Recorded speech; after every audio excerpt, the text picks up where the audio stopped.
आदाब। लेकिन मोहतरमा, आपको यहाँ कब्रिस्तान में आना, वो भी इस समय? देखिए, बुरा मत मानना, नामंजूर है। कोई मसला है क्या आपका? हमें कब्र खुदवानी है। अच्छा, आप नाम बताइए, मैं लिख देता हूँ। बेगम नूर बानो। इंतकाल किसका हुआ है? किसी का भी नहीं। हमें अपनी कब्र खुदवानी है। देखिए, आपको अच्छी तरह से पता होना चाहिए कि औरतों का कब्रिस्तान में आना सख्त मना होता है। औरत और मौलवी साहब भी सवेरे आएंगे। हमें कब्र खुदवानी है इसी वक्त, हमारे शौहर की कब्र के साथ। खाला, मैं आपकी कोई मदद नहीं कर सकता। कल सवेरे आ जाना, मौलवी साहब आ जाएंगे, उनसे आप दरख्वास्त कर देना। हमें सब कुछ अभी चाहिए। हमें अपने शौहर के पास जाना है। जाइए यहाँ से। अरे जाओ।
कब्र खोदने वालों की ही खुद रही है कब्र।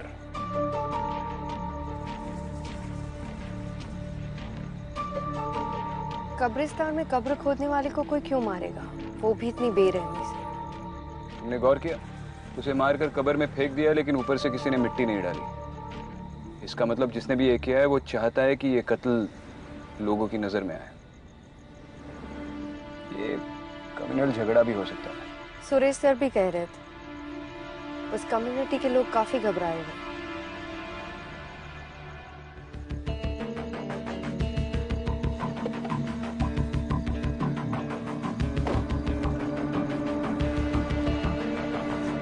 सर, मैं इकबाल खान। लोकेशन कहाँ है? सर आइए। मैडम आप यहीं रुकिए। जानती हूँ औरतों को कब्रिस्तान जाना मना है, लेकिन उसकी चिंता आप मत कीजिए। चलिए।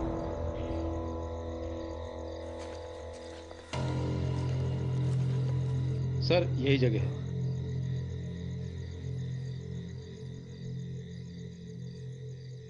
महरूम नवाब आजम अली। विक्टिम का नाम? आकिब गुलाम सर। कोई आई विटनेस? जी नहीं मैडम। आपने विक्टिम की फैमिली को इन्फॉर्म किया? जी हाँ मैडम, पर कुछ खास पता नहीं चला। एक काम करो, इस कब्रिस्तान का रजिस्टर होगा ना, वो रजिस्टर और यहाँ के सारे रिकॉर्ड्स पुलिस स्टेशन पे भिजवा दो। जी सर। और विक्टिम की इमीडिएट फैमिली को भी बुलाओ, मुझे उनसे बात करनी है। जी मैडम।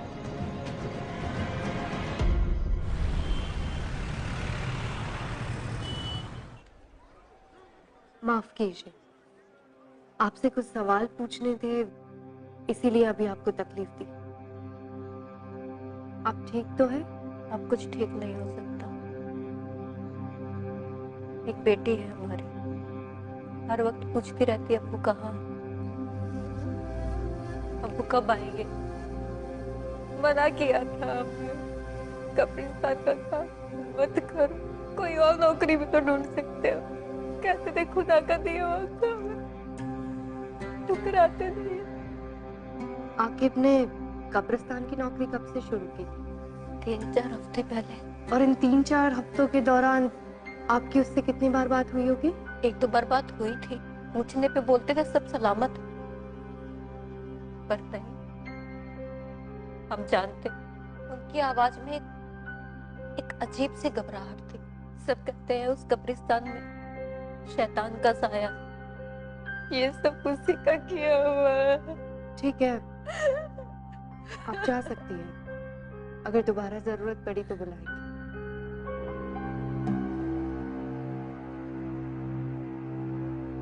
क्या हुआ विक्रम, कुछ मिला? बेगम नूर बानो, आकिब के रजिस्टर में आखिरी एंट्री। समझ में नहीं आ रहा है इन्वेस्टिगेटिंग टीम ने इतना बड़ा लीड इग्नोर कैसे कर लिया। सिर्फ नाम लिखा है, बाकी के सारे कॉलम्स ब्लैंक। पर ये बेगम नूर बानो है कौन? उसके घर का पता चल गया है।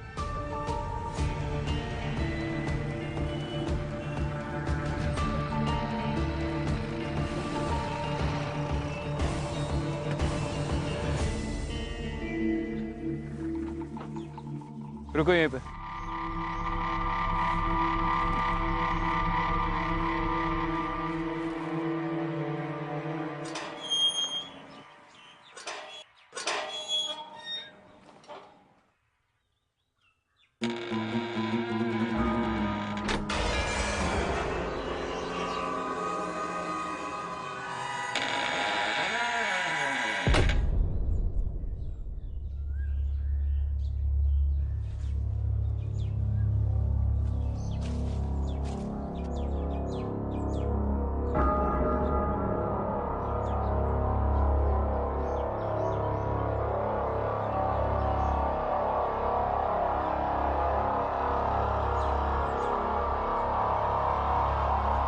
आप कौन?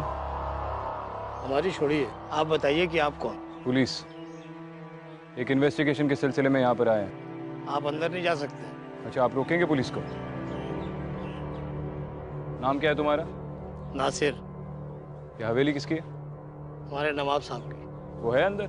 नवाब साहब को गुजरे हुए जमाना हो गया है। हम नवाब साहब के खानदानी मुलाजिम हैं। नवाब साहब के गुजरने के बाद हम बेगम नूर की खिदमत में लगे हुए हैं। बेगम साहिबा ने खास हिदायत दे रखी है कि कोई उन्हें परेशान ना करे, और वो खुद भी बाहर नहीं निकलती है। आपके नवाब साहब का नाम क्या था? मरहूम नवाब आजिम अली। और आपकी बेगम नूर बाहर नहीं निकलती, मतलब कब से वो हवेली के अंदर ही रहती है? ये आज की बात नहीं है। नवाब साहब के गुजरने के बाद बेगम साहिबा ने अपने आप को हवेली में बंद कर लिया। पिछले 3 महीनों से उनको किसी ने नहीं देखा है। मैं हर रोज दोनों वक्त का खाना दरवाजे पर रख देता हूँ। वो तो खुदा का शुक्र है कि वो खाना खा लेती है। तो पिछले 3 महीनों में आप बेगम साहिबा से बिल्कुल मुखातिब नहीं हुए हैं? बेगम साहिबा की आदत थी, वो इससे पहले भी 3-4 बार ऐसा कर चुकी है। वो अपने आप को कमरे में बंद कर लिया करती थी। शुरू में तो हमको भी बड़ा अजीब सा लगता था। डर लगता था कहीं बेगम साहिबा को कुछ हो ना गया हो। और हमें उनसे मिलना हो तो? मैंने कहा ना साहब, उनसे कोई नहीं मिल सकता। यही बेगम साहिबा का फरमान है।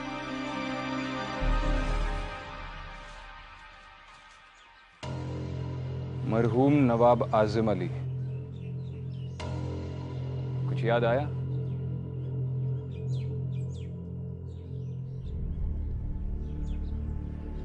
इस इमारत के हश्र को देखकर समझ में आता है इसकी नींव कितनी मजबूत होगी।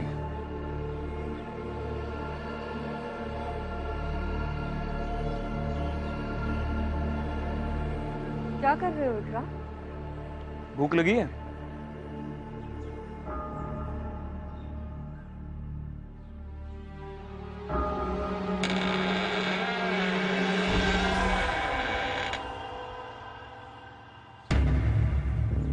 चलो।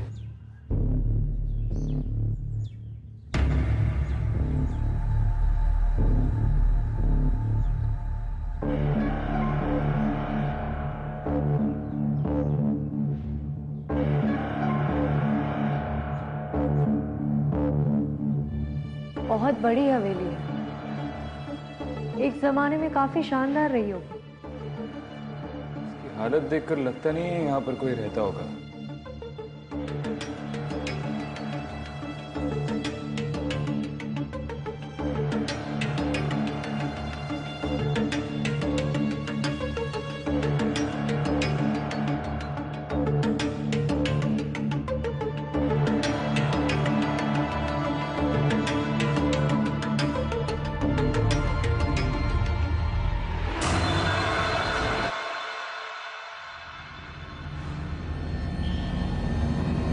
विक्रांत इस विक्रांत,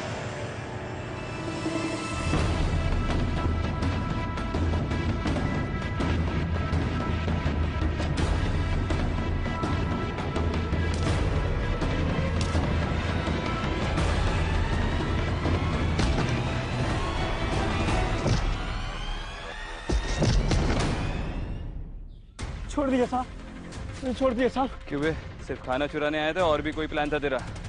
और हमको देखकर भाग गया? नहीं साहब, मैं चोरी नहीं कर रहा हूँ साहब। तो ये खाना क्या बेगम ने तुझे खैरात में दिया?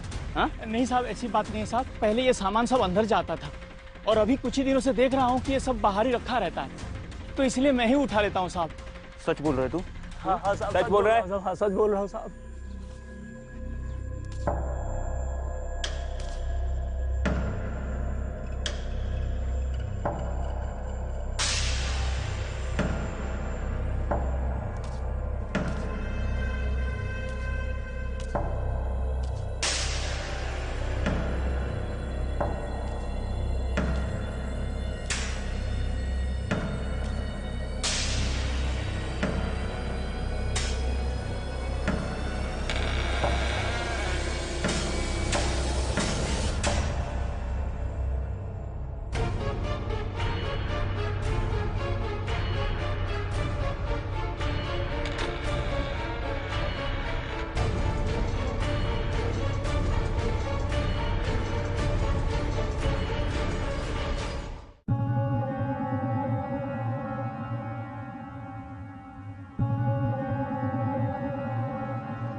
कौन कौन है वहां?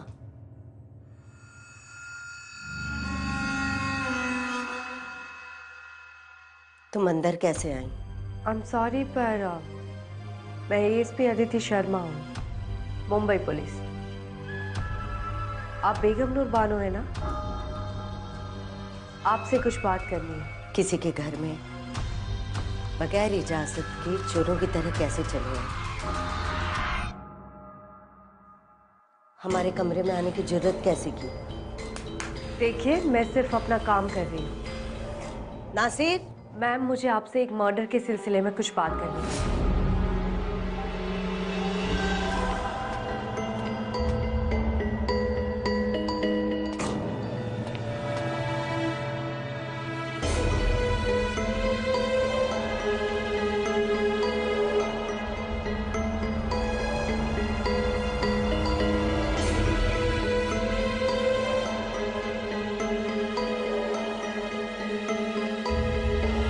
हमें अपने शौहर के पास जाना। शौहर?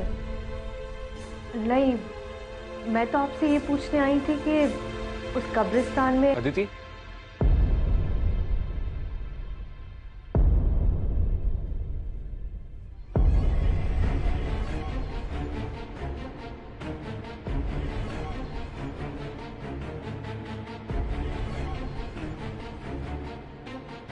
चलो।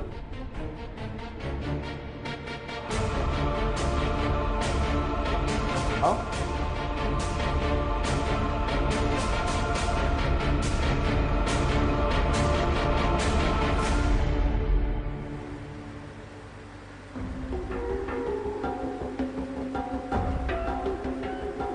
तुम ठीक हो? हाँ।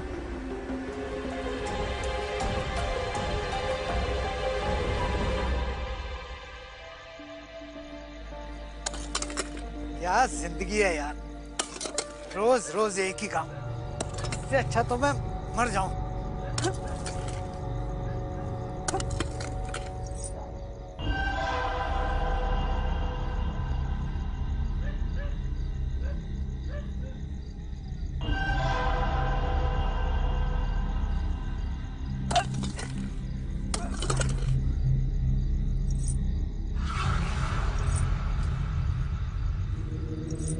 कौन है? कौन है वो?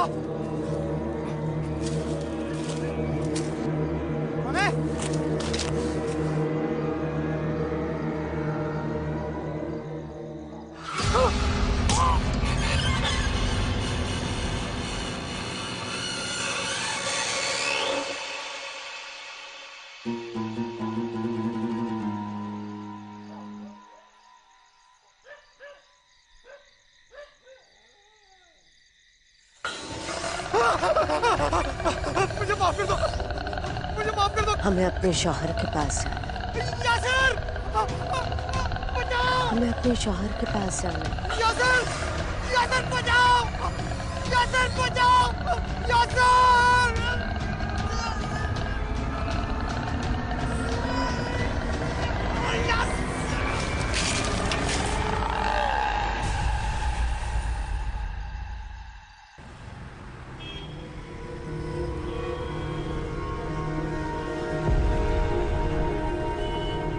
इतने लोग कब्रिस्तान में मारे जा रहे हैं सर, आप लोग क्या कर रहे हैं? आप कुछ भी नहीं कर पा रहे हैं, ऐसा क्यों सर? कुछ नहीं होता आप लोगों से, बस हाथ पे हाथ रख के बैठे रहिए। तुम सही कह रहे हो।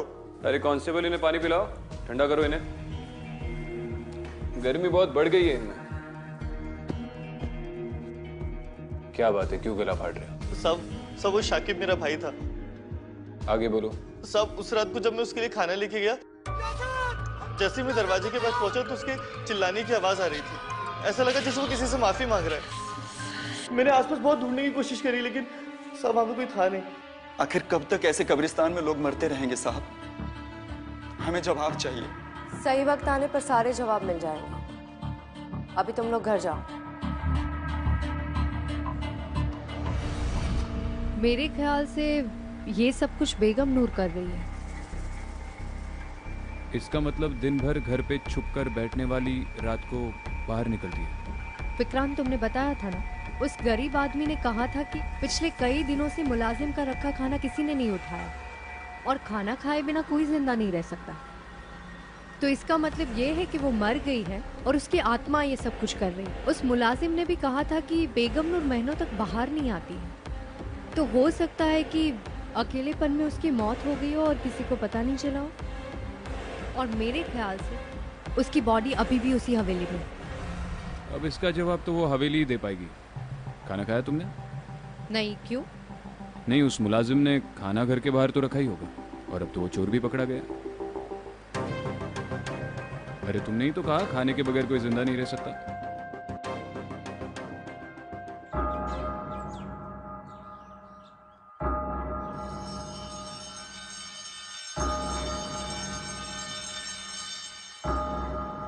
आइडियली इंसान की लाश 4 दिन के बाद सड़ना शुरू हो जाती है, लेकिन ताजुब की बात यह है कि इस हवेली में बदबू बिल्कुल नहीं आ रही। अगर उसकी लाश पिछले 3 महीनों से यहाँ पर पड़ी हुई है तो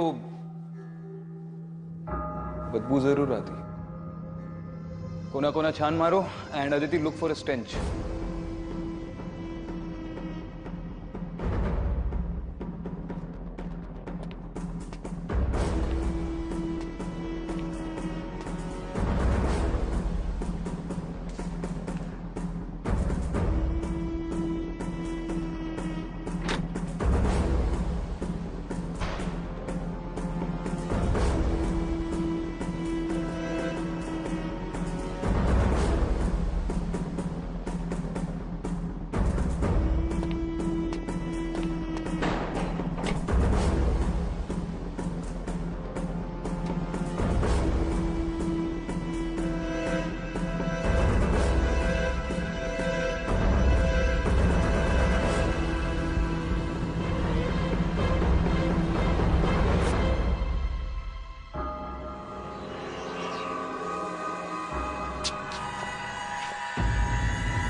विक्रांत, ये बेगम नूर ही है।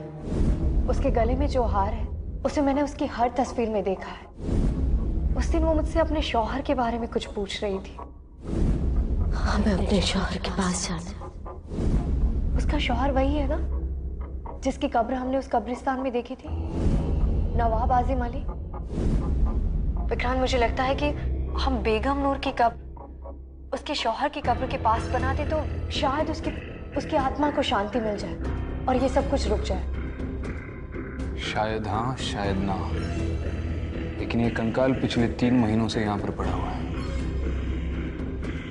यकीनन अब वक्त आ गया है कि उसे दफनाया जाए।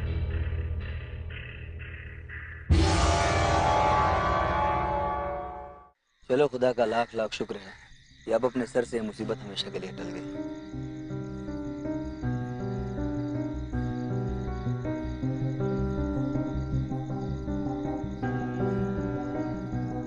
मुझे लगता है अब सब कुछ ठीक हो जाएगा। कम से कम देर से ही सही बेगम नूर की आत्मा को सही अंजाम तो मिला। अब शायद वो किसी को तंग नहीं करेगी। तो तुम्हें वाकई लगता है कि ये सब करने से उस शैतान का साया इस मुकद्दस जगह से हट चुका है?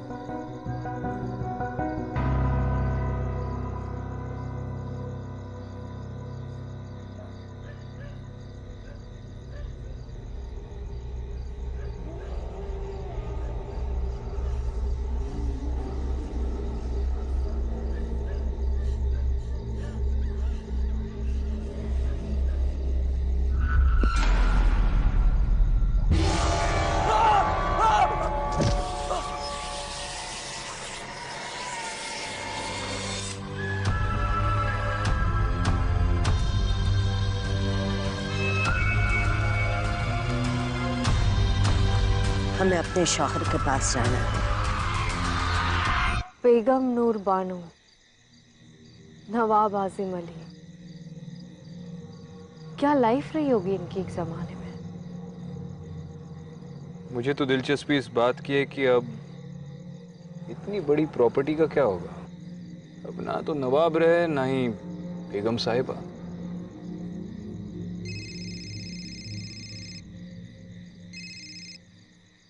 हाँ यासर, क्या? अच्छा ठीक है, बाद में बात करता हूँ। क्या हुआ? कब्रिस्तान के केयरटेकर पर फिर से किसी ने अटैक किया। मुझे पता था। ये इस केस का अंत नहीं हो सकता। क्या मतलब है? तुम्हें ऐसा क्यों लग रहा है? केयरटेकर का कहना है कि जिस औरत ने उस पर अटैक किया वो भी बार बार वही कह रही थी। हमें अपने शौहर के पास जाना है।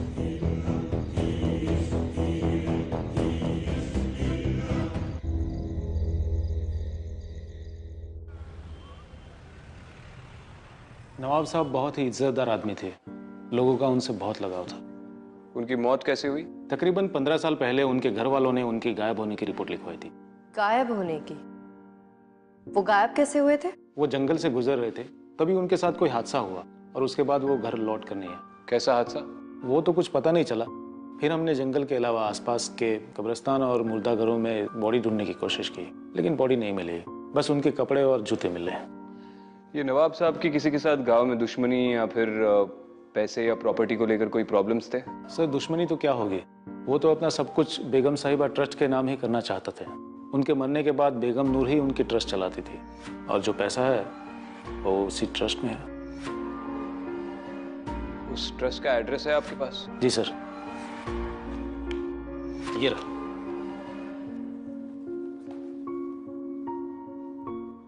ओल्ड भोपाल।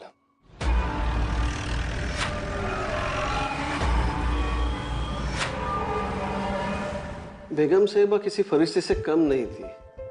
खुद की औलाद ना होने की वजह से उन्होंने बच्चों के लिए ट्रस्ट शुरू किया था। फिलहाल कैसे चल रहा है आपका ट्रस्ट? जी, जो भी डोनेशंस आते थे वो बेगम साहिबा की तरफ से ही आते थे और उनको देख के उनके सर्कल के सारे लोगों ने भी ट्रस्ट में डोनेशन शुरू कर दिया था। बल्कि बेगम साहिबा ही उन्हें ट्रस्ट में पैसा देने के लिए मजबूर करती थी। अब पता नहीं उनके मौत के बाद क्या होगा। जैसे बच्चों के सर से माँ का साया हट जाएगा, बिलाल जी, हम इस ट्रस्ट की अकाउंट डिटेल्स देख सकते हैं? जी हाँ बिल्कुल, मैं अभी आपको दिखा देता हूँ।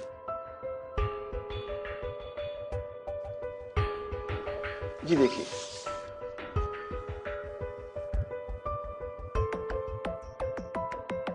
ट्रांजैक्शंस तो बहुत कम है, पिछले 1 साल में तो बिल्कुल ही नहीं है। लेकिन उससे 1 साल पहले 25 लाख की रकम और 10 लाख रुपए और किसी ने विड्रॉ किए हैं। बिलाल जी, बेगम नूर के अलावा इस ट्रस्ट से किसे विड्रॉ करना अलाउड था? जी वैसे तो ट्रस्ट गरीबों की भलाई के लिए बनाई जाती है, लेकिन नवाब साहब और बेगम साहिबा के जितने भी रिश्तेदार हैं वो ट्रस्ट से पैसा निकाल लेते हैं। उनकी विल में ही ऐसा लिखा है। ये फंड्स कहाँ ट्रांसफर हुए थे? जी फिलहाल तो मेरे पास सिर्फ अकाउंट नंबर है, मैं उसके सारे डिटेल्स निकालता हूँ और आपको फोन कर देता हूँ। चलो ठीक है, बाद में बात करता हूँ। कुछ पता चला? ये बेगम नूर के ट्रस्ट के अकाउंट से जो पैसे निकल रहे हैं वो इंदौर ट्रांसफर हो रहे हैं, किसी अमीना नाम की औरत के अकाउंट में। हो सकता है कि अमीना नवाब साहब या बेगम नूर की कोई रिश्तेदार हो सकता है, लेकिन ये कंफर्म करने के लिए इंदौर जाना होगा।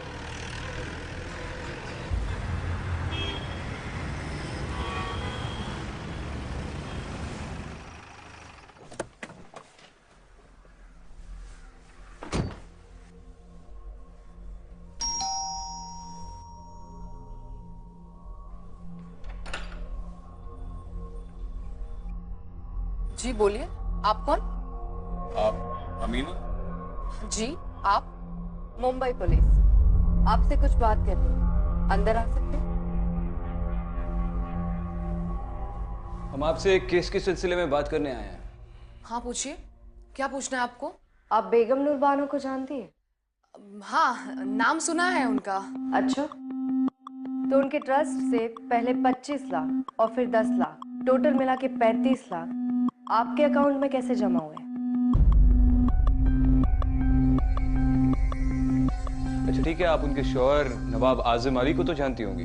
हाँ जानते हैं, वो मेरे अब्बू के काफी अच्छे दोस्त थे, हमारे घर काफी आया करते थे। कमाल है, तो फिर आप उनकी बीवी को नहीं जानती? दरअसल बात यह है कि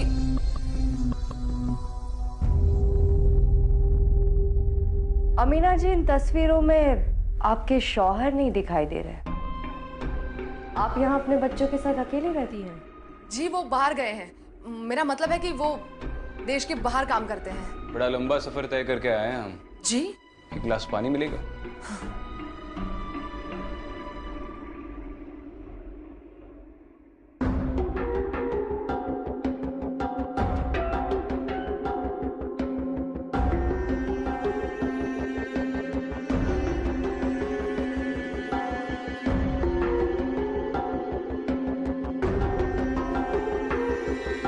शुक्रिया।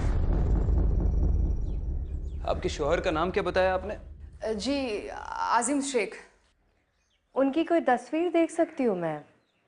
आपके मोबाइल में तो होगी। हाँ।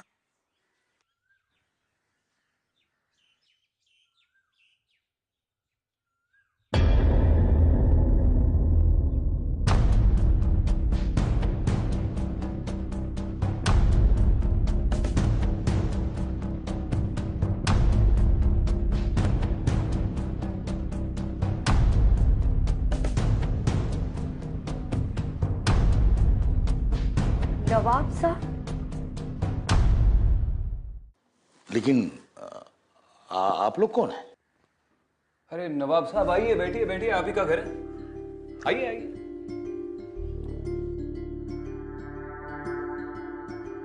किरण सिंघल, मुंबई पुलिस। अमीना जी, आपने बताया नहीं कि आपने अपने अब्बू के दोस्त के साथ शादी कर ली? पुलिस को गुमराह करने का नतीजा जानती है आप? देखिए जनाब, आप जो भी हैं अपने वजूद में रहकर बात कीजिए, यहाँ इज्जतदार लोग रहते हैं। किस इज्जत की बात कर रहे हैं आप नवाब साहब? आपके भोपाल में तो आपके लोग आपकी कब्र खोदकर आपको दफना चुके हैं।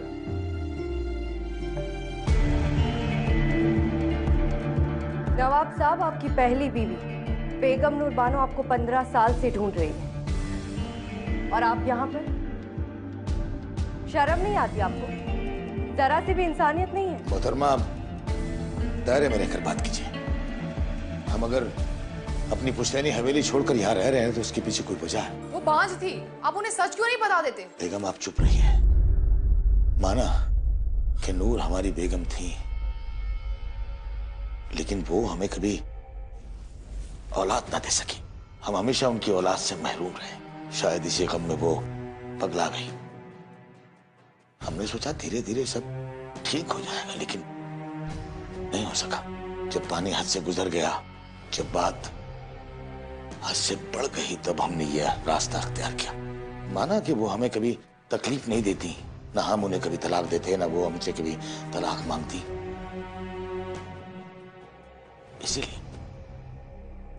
इसीलिए हम अपनी जायदाद, अपनी हवेली सब कुछ छोड़कर चले आए उनके नाम। उन्होंने वो हवेली नहीं छोड़ी, चुके उन्हें अंदेशा था कि उस पर कब्जा ना हो जाए। और आप ऐसी औरत की बात सुनकर चली आई। 3 महीने पहले उनकी मौत हो चुकी है। इन्ना लिल्लाहि व इन्ना इलैहि राजिऊन। और क्योंकि वो घर से बाहर नहीं निकलती थी, किसी को भी उनकी मौत की खबर नहीं हुई और उनका शरीर उसी हवेली में सड़ गया। या अल्लाह, इतनी दर्दनाक मौत। या अल्लाह, उन्हें जन्नत नसीब हो। वो तो उन्हें होगी। अब हम चले, दोबारा मुलाकात होगी।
सर, अभी खबर आई है नवाब साहब भोपाल लौट आए हैं। उन्हें हवेली की ओर जाते हुए देखा गया सर।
बेगम, हम आपके कसूरवार हैं, गुनहगार हैं आपके। बखुदा, हमारा मकसद आपको तकलीफ देना नहीं था, लेकिन क्या करते, थक गए थे। हमने आपके साथ बहुत बुरा किया, हमें माफ कर दीजिएगा, माफ कर दीजिएगा।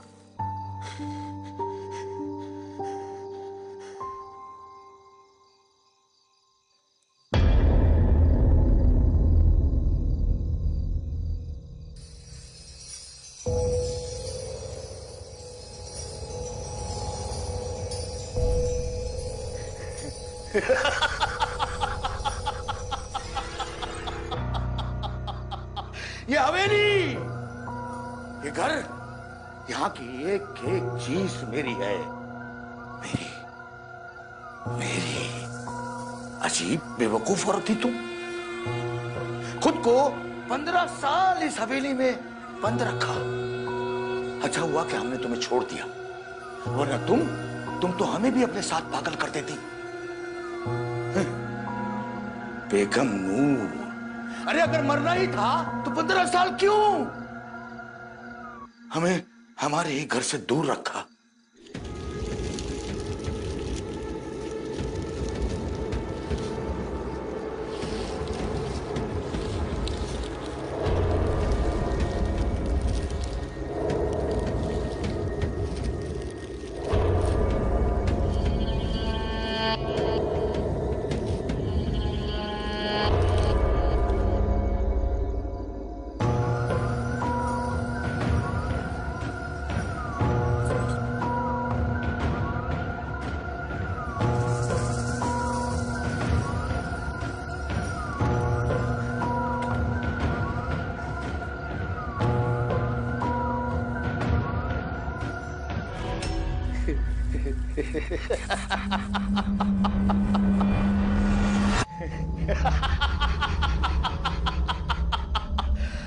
शुक्रिया बेगम, शुक्रिया।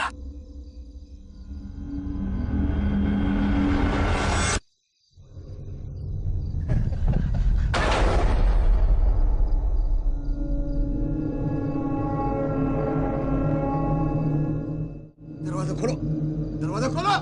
नासिर, कहाँ जा रहे हैं आप?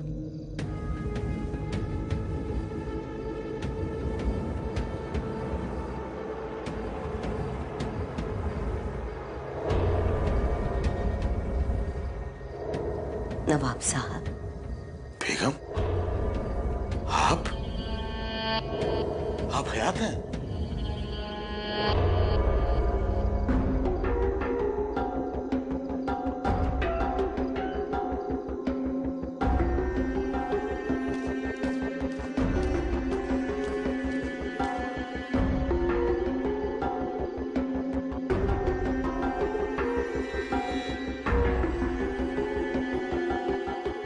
साल 15 साल इंतजार किया आपका, अब कह नहीं जाएंगे आप। लेकिन पुलिस वाले तो बोल रहे थे कि आप मर चुकी हैं। मौत की खबर तो आपकी भी सुनी थी। ये नहीं हो सकता, ये सब आपकी नौटंकी है। मैं सब पुलिस को खबर कर दूंगा अभी अभी।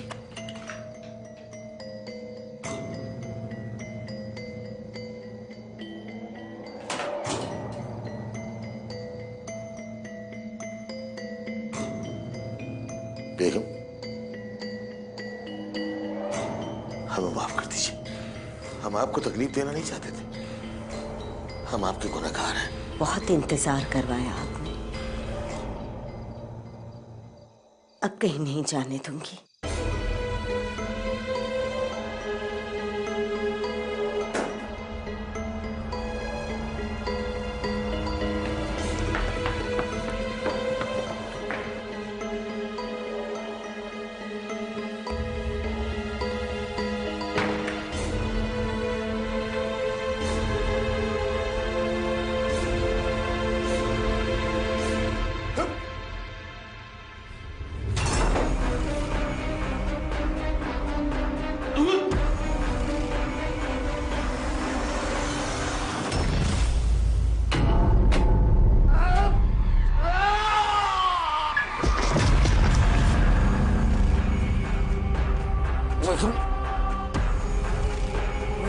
तुम्हारा गुनहगार।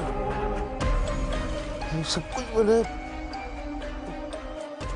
ऐसे के लिए किया।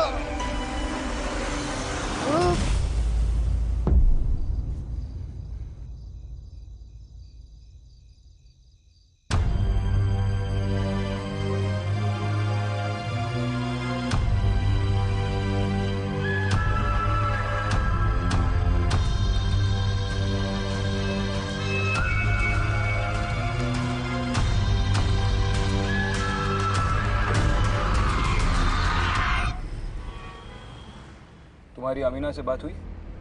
हाँ, इन्फॉर्म कर दिया और कब्रिस्तान कम्युनिटी वालों की रिक्वेस्ट के बारे में भी बताया। सरप्राइजिंगली वो मान भी गई। कौन सी रिक्वेस्ट? वो लोग चाहते थे कि नवाब साहब की कब्र बेगम नूर की कब्र के पास बनाई जाए ताकि उनकी आत्मा को शांति मिले। और अमीना इस बात को मान गई? मान गई।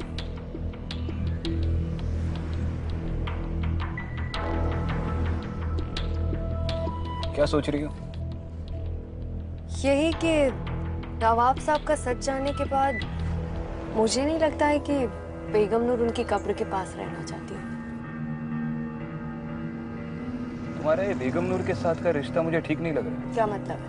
तुम इंसानों के साथ रिश्ता क्यों नहीं रखती?